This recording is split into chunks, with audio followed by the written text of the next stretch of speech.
Hola, estamos hoy con Laura Manucci y Patricia Sánchez. Mi nombre es Flavia Pandolfi. Les doy la bienvenida a esta charla. Sí, yo soy profesora de Biología y Físico-Química y diplomada en ESI. Así que bueno, hola chicas, ¿cómo están?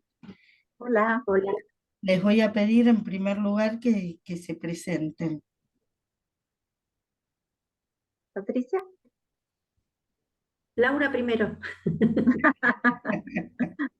Bueno, yo soy Laura, vivo acá en Inglaterra y me recibí de psicóloga estando acá en Inglaterra y después empecé una segunda carrera de grado en enfermería psiquiátrica, porque trabajo en hospitales psiquiátricos donde hay pacientes que tienen diferentes problemas de salud mental que terminaron en problemas con la justicia, están cumpliendo una pena y tienen que hacerlo dentro del hospital psiquiátrico.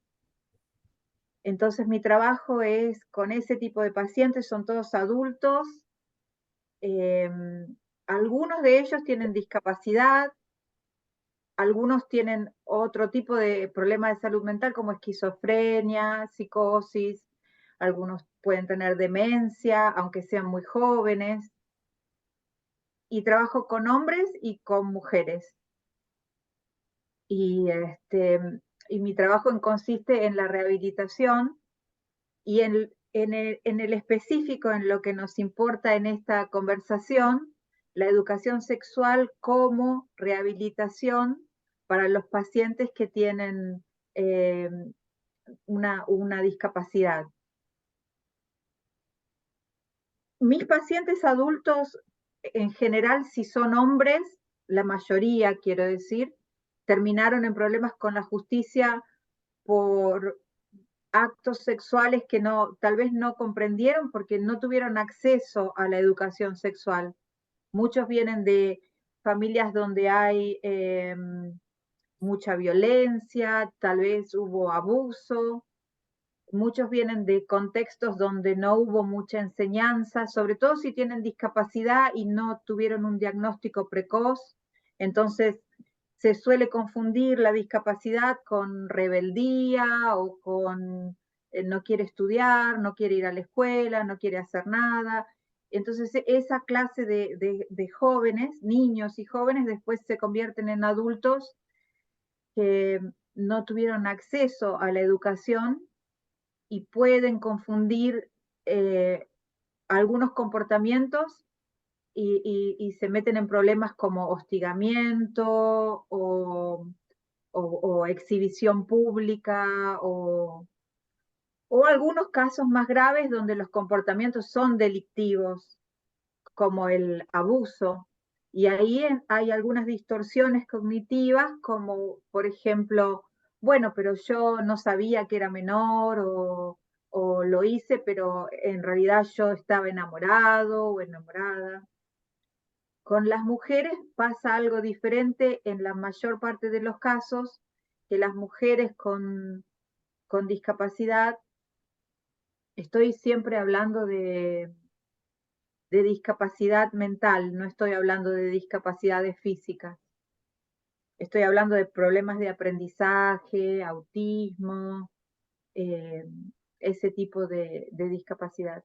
En las mujeres, lo que se ve más en el hospital psiquiátrico es mujeres víctimas de abuso, porque eh, buscan el contacto social a través de la intimidad sexual, porque caen víctimas de personas que abusan, y en general se ven este tipo de patologías después como trauma, y todo eso necesita rehabilitación. En Inglaterra las cosas funcionan diferente en cuanto a quién puede ser internado en un hospital psiquiátrico. No es como puede pasar en nuestro país, que se necesita, si es un adulto y puede dar el consentimiento, se necesita el consentimiento del paciente para ser internado. En Inglaterra funciona diferente porque es la policía quien puede detener a una persona que la policía piense que está en peligro su propia vida o la vida de los demás, y puede en ese momento decidir llevarla a lo que se llama un lugar seguro, que casi siempre es el hospital psiquiátrico. El paciente que entra en el hospital psiquiátrico, que lo trae la policía, se abre un sumario, interviene un juzgado y tiene que quedarse para una evaluación psiquiátrica con un equipo de psicólogos, psiquiatras, terapeutas ocupacionales. Pero quiero decir que es diferente porque en nuestro país, aunque la familia piense que una persona está en peligro, es difícil la internación. En cambio acá es mucho más rápido. Incluso una persona que va a un hospital, a una guardia y tiene un brote, o bueno, puede ser derivado directamente a un hospital psiquiátrico. Y generalmente la evaluación son casi 6 meses. Entonces es mucho tiempo que yo estoy en contacto con los pacientes. Para darles algunos ejemplos de algunas de las cosas donde uno piensa qué importante hubiera sido la educación sexual previa, hay pacientes que terminan con condenas porque, por ejemplo, no entendieron que mandar mensajes a alguien que pone fotos en Instagram, una chica pone fotos en Instagram sin ropa o algo así, que eso no quiere decir que ellos pueden mandar mensajes y hostigar o, o, o perseguir. Hay muchos pacientes con discapacidad cognitiva que no entienden cuáles son las reglas. Y en esto, algunas veces lo hablamos con Flavia, es importantísimo el material adaptado, porque los pacientes con discapacidad tienen acceso a la pornografía como cualquier otro adulto, tienen acceso al Internet, y cuando ven el material pornográfico muchas veces piensan que así es la relación, que así es que uno puede mantener una relación. Y el, el material pornográfico no está adaptado a la discapacidad para enseñar el consentimiento, para enseñar cuáles son las reglas, qué quiere decir una relación sexual, qué quiere decir un menor, qué quiere decir ser adulto, cuáles comportamientos sexuales están bien y cuáles están mal. Por eso es importante, no sé qué pensás, Flavia, de esto, del material adaptado. Sí, totalmente. Y pienso también tantos puntos en común con personas sin ninguna discapacidad mental, en cuanto a que muchos adolescentes y personas en edad de pubertad tampoco interpretan, e inclusive adultos, me animaría a decir, tampoco interpretan lo que es la pornografía, también lo toman literalmente. Uno pensaría que no hace falta aclararles, pero muchas prácticas que también creen que es así, y también desde el cine y todo, donde se naturaliza tanto el acoso y se lo pone como romántico, y le insistió ahí en unas películas que muchos consideran románticas, y se me viene a la mente Diario de una Pasión, donde el protagonista en determinado momento le dice que se va a tirar desde esas ruedas gigantes, que se va a tirar si ella no accede a salir con él. Re violenta esa escena, y sin embargo el comentario es que es romántico. No. Y bueno, muchos adultos toman eso como que está bien, ¿no? Como que es lo que debe ser. ¿Y vos, Patricia? Bueno, yo me presento, mi nombre es Patricia Sánchez, soy psicóloga, me recibí en la UBA hace bastantes años. Actualmente lo que tiene que ver con mi trabajo es la atención en consultorio de adultos, adultos mayores y adolescentes Y en lo que se refiere a discapacidad en la integración escolar, que tiene que ver, entonces mi campo va a ser niños y adolescentes ahí, ¿no? Bueno, yo quería hacer algún punteo muy rápido porque hay un material que luego vos vas a agregar, pero para agilizar los tiempos. Pero me parecía importante hacer un punteo de que a partir de la Declaración de los Derechos Humanos, luego la Argentina le da un rango constitucional, o sea, adhiere a la Declaración de los Derechos Humanos, pero en un rango constitucional, o sea, que forma parte de nuestra Constitución, y lo mismo con distintos acuerdos internacionales, ¿no? Luego tenemos la ley de discapacidad, y esto quiero hacer un asterisco porque en el año pasado, 2022, se está haciendo una, digamos,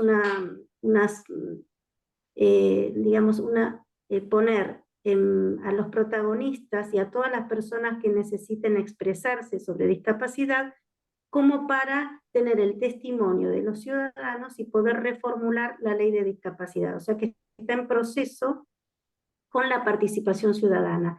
Y es muy interesante, yo después voy a aclarar en algún documento donde están trabajando como para hacer una ley que se modifique desde los protagonistas. Hay un lema que se usa, que se viene usando, que es nada sobre nosotros y nosotras sin nosotros y nosotras, ¿no? Entonces, bueno, este es como un poco el espíritu de lo que acontece en este tiempo. Con respecto a la ley de ESI, que tiene que ver con la educación, con el aspecto de educación, nosotros contamos con 3 niveles básicamente, ¿no? Donde yo podría llegar a actuar, que sería nivel inicial, secundario y primario, ¿sí? Y ahí hago alguna aclaración, porque nosotros teníamos el Ministerio recuperado de Salud, porque hago esta aclaración porque durante la gestión gubernamental anterior fue bajado de ministerio a Secretaría de Salud. Entonces,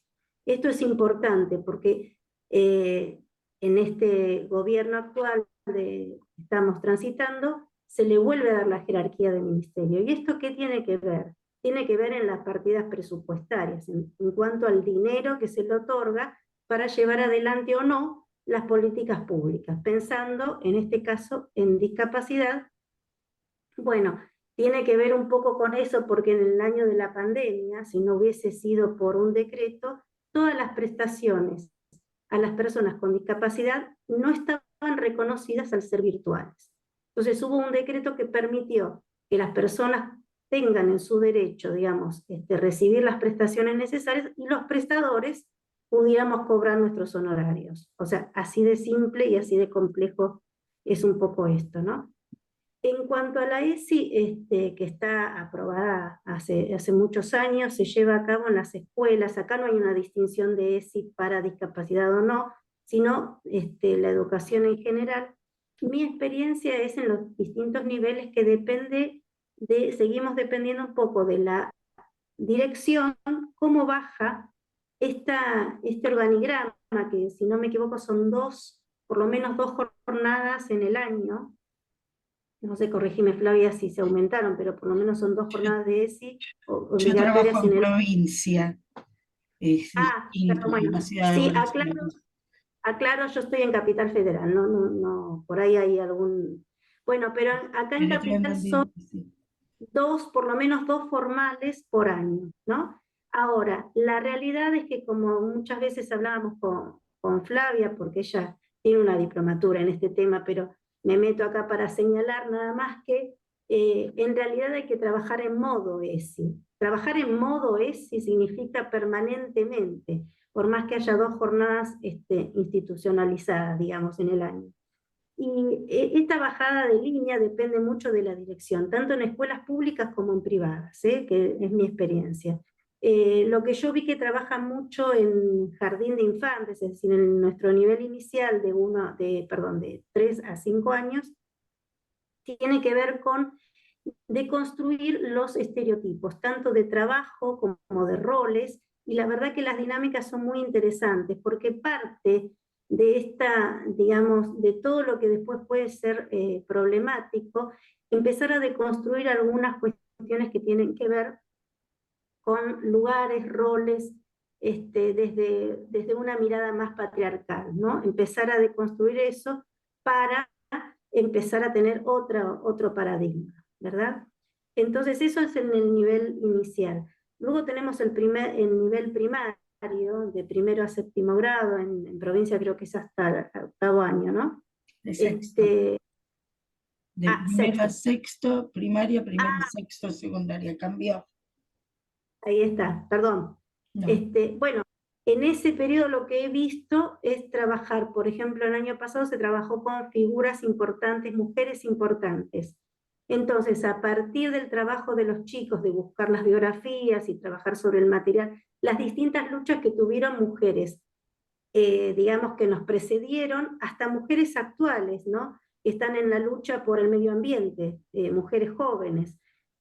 Bueno, y todo eso inmiscuirse un poco donde, cuáles fueron las luchas, hay figuras muy emblemáticas, pero también hay la diversidad de luchas es muy importante para ver el rol de la mujer, cómo fueron apoyadas o no, bueno, y además, bueno, se trabajó mucho sobre el tema de violencia también. En secundaria lo que se está viendo justamente lo que trabajaron hace poco, tuvimos la jornada de ESI, y se trabajó un poco sobre el tema de la violencia, ¿no?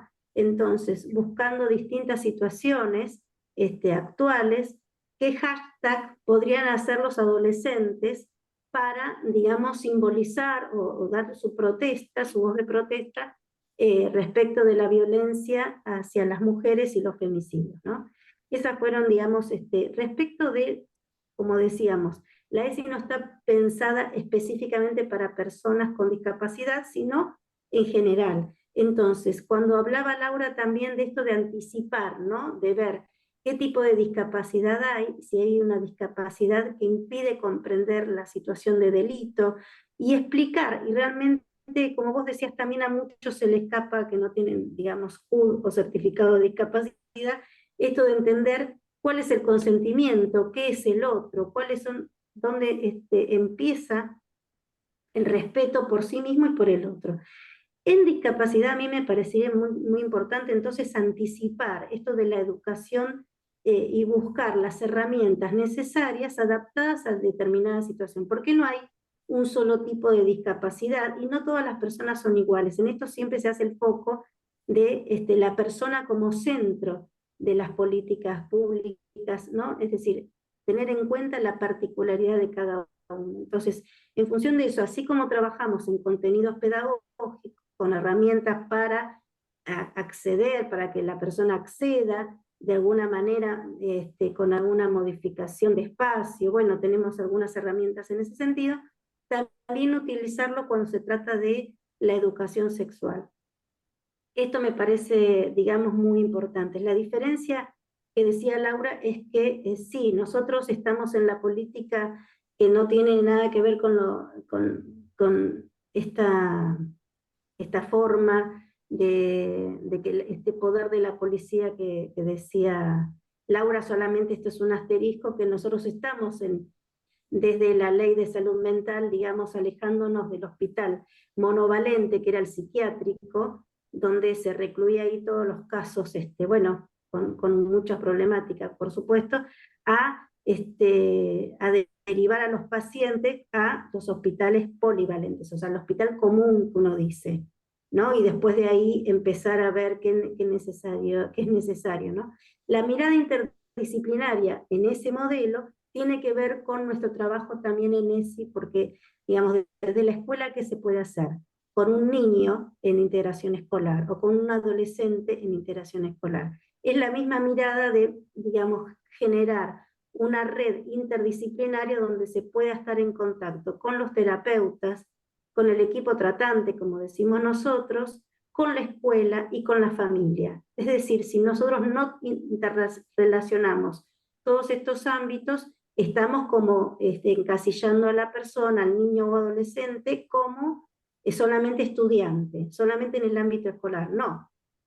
De esta manera se puede trabajar también con los terapeutas sobre las distintas necesidades según vaya creciendo esa persona. No es lo mismo las necesidades de un niño o niña que de un adolescente. Y en esto de la sexualidad estar anticipando, preparando a la familia, preparando, por supuesto, en la individualidad de esa persona. No todos son iguales, no todas son iguales. Eso me parece que sería lo más importante como para destacar. Trabajar interdisciplinariamente, ya que la persona es una unidad, ¿no? Perfecto, Sí. perfecto. Creo que otro punto importante acerca de la discapacidad es que en muchos de los casos se llega a este punto donde son adultos sin haber tenido acceso a la educación sexual, sin haber tenido una charla sobre qué significan las cosas, porque en discapacidad en general hay siempre un velo de infantilización. Exacto. Incluso cuando se trabaja con otros profesionales, la persona con discapacidad adulta llega a un consultorio y tal vez le hablan como si fuera un niño, le Exacto. ofrecen un caramelo, hay un lugar que hay que dejar atrás, que es el de infantilizar a las personas con discapacidad, ¿no? Esto es otro de los estereotipos que hay que desterrar, porque son adultos, crecen, se desarrollan en manera diferente a cómo se desarrolla otro adolescente, pero se desarrollan y tienen necesidades, no solo físicas, sino emocionales, de vínculo, de pertenecer a una comunidad, de ser felices, de probar placer y de probar todas las cosas que probamos todos en la vida. Entonces, es importante también tener en cuenta que además de ser personas únicas y que tenemos que conocer uno por uno a estos pacientes, también son personas que tienen necesidades iguales a las nuestras, a pesar de Exacto. las diferencias.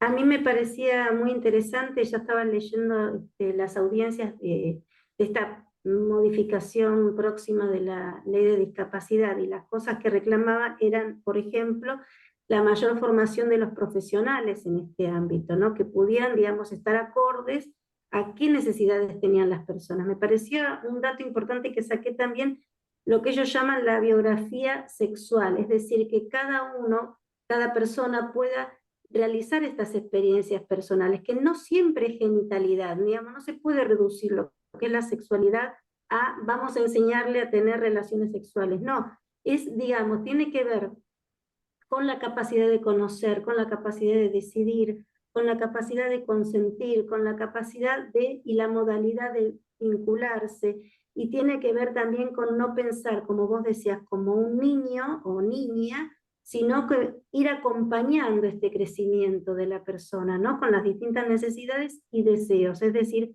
volverlo a poner en un lugar que tiene, de hecho, o sea, reconocer que es no un niño, sino una persona con todas las de la ley, que le va a pasar distintas cosas según su etapa evolutiva, ¿no? Su etapa vital evolutiva. Cada uno con su modalidad, cada uno con su singularidad, ¿no? Esto me parecía muy importante también. A mí me parece perfecto, ¿no? Y digamos, algo estuvieron mencionando, pero también pensaba, cuando las escuchaba, así que la preguntaba para las dos, ¿qué pasa con el entorno inmediato? Hay que educar de alguna manera a ese entorno inmediato en todas estas cuestiones. Eh, Sí, yo creo que hay un desconocimiento de la discapacidad, bueno, a mí no me pasó, yo no conozco a nadie así, no, vamos a tratarlo, dejarlo en la burbuja, tratarlo como un niño o no mandarlo a ciertos cursos. Se ve mucho eso en la falta de inclusión, ¿no? Se ve mucho en cuántos temas son todavía tabú para las personas con discapacidad mental, ¿no? A cuántas conversaciones sobre ellos no tienen acceso, a cuántos debates sobre cómo va a ser su vida, cómo es la calidad de vida de una persona con discapacidad, no tienen acceso. Por eso es importante incluirlos también en las decisiones sobre cómo va a ser ese tipo eh, de camino para ellos, ¿no? Es importante que ellos tengan un decir, porque tienen necesidades que tal vez son diferentes a las que nosotros podemos pensar desde nuestra experiencia, ¿no? Entonces, Totalmente. incluirlos desde su experiencia, eso es importante. Y el trabajo que hacen ustedes, Patricia y vos, es antes de que lleguen al lugar donde estoy yo, donde ya son adultos que se metieron en problemas, digamos, por Claro, desconocimiento o por distorsiones cognitivas o por problemas de salud mental. Así es que es importantísimo que tengan acceso a la comunidad y al debate. totalmente. Y tal cual, en línea de con lo que estás diciendo, que ese acceso sea lo más prematuro posible. Por eso la ley 26.150 está diseñada para funcionar desde el nivel inicial, donde muchas cosas ni siquiera están, muchos trastornos o condiciones no están ni siquiera diagnosticados, a lo mejor a los 3 años, pero ya están recibiendo información que necesitan, que Claro. lejos de ser Y algo que después les pueda perjudicar, todo lo contrario. la importancia de simplificar el lenguaje que se usa, la importancia de hablar de manera sencilla pero real. ¿Por qué esto está bien? ¿Por qué esto está mal? ¿Por qué bajar imágenes de internet está bien solamente en algunos casos y en otros casos no? ¿Por qué si la persona es menor no puedo contactarla, no puedo seguirla? Son preguntas simples que merecen respuestas simples, pero el lenguaje del profesional o del profesor o de quien sea que está en la comunidad tiene que ser adapto, tiene que ser simple para que las personas con discapacidad también lo puedan entender. Exacto. Pensaba también en un curso que hice sobre abuso sexual en las infancias. Decían como medida preventiva nunca obligar, cosa que como la mayoría de las madres he cometido ese error, nunca decir dale un beso a la tía, porque es dar el mensaje de que el adulto puede disponer de tu cuerpo de alguna manera. Es decir, si el adulto dice, no, pues si no la tía se ofende y el nene o la nena no quiere dar ese beso, y bueno, ¿qué le estoy diciendo? Aunque vos no quieras, lo tenés que hacer, ¿no? Pensaba en eso del lenguaje sencillo, que en esas cosas es también tan importante. eh, ¿Sí? Y en marcar. esto de que puedan ser incluidos en el debate y de que la voz de la persona con discapacidad tenga peso, ahí también está la importancia, porque el hecho de estar excluido de la comunidad hace que muchas personas caigan víctimas del abuso, porque en algunos casos, para ser aceptado, como en el ejemplo de dale un beso, es para ser aceptado, para ser mejor Exacto. visto. Eso llevado al extremo termina en abuso, porque dice, bueno, yo quiero pertenecer a este grupo, quiero Exacto. pertenecer a la comunidad, yo también quiero tener amigos, quiero tener un novio, y a veces el precio que tienen que pagar es el del abuso. Entonces es importante integrarlos y hacerles entender que su mirada sobre la vida es importante también. Yo Patricia, pensaba que una sí, de las cosas, digamos, que es el gran peligro es la sobreprotección que tiene que ver con esto, ¿no? El excluirlos como una manera de protegerlos del entorno. Y la realidad es que lo mejor que se puede hacer es prepararlos para algunas situaciones que pueden suceder o que van a suceder. Y darle esta conciencia de sí, del respeto a sí mismo, de valorar su cuerpo, sus decisiones, sus deseos, su consentimiento, empezar a mirar también en perspectiva que el otro es un adulto, que no es un par. Bueno, distintas cuestiones que tienen que ver con esta, digamos, la cara opuesta de esta sobreprotección es la preparación, que por eso es tan importante la ESI. Por eso también a veces es tan resistida, ¿no? Eso es, bueno, digamos que conocer y educarnos nos hace más libres seguramente y en nuestras decisiones a cualquiera de nosotros y nosotros. Y en estos casos yo diría que hay dos cuestiones por las cuales es resistida, digamos, dos posibilidades, o es resistida porque justamente en esa familia, en ese entorno hay algún tipo de abuso, digamos, por el miedo que da que no se infantilice a esa persona, ¿no? Como que les parece, bueno, lo que ustedes decían de la sobreprotección, les parece que si es tratado por la sociedad no como un adulto, sino como un niño, ¿sí? Entonces está más protegido y es todo lo contrario. Y es lo contrario. Bueno, si les parece bien, vamos cerrando. ¿Les parece? No sé si quedaron. Entonces, No, perfecto. perfecto. Sí, Bueno, yo creo que dimos un mensaje de esperanza un poco al fin y al cabo, de decir que todos pueden ser incluidos y que prepararlos para lo que va a ser la vida sexual de un adulto es importante y que también depende un poco de nosotros como profesionales hacer ese camino para ellos. Patricia.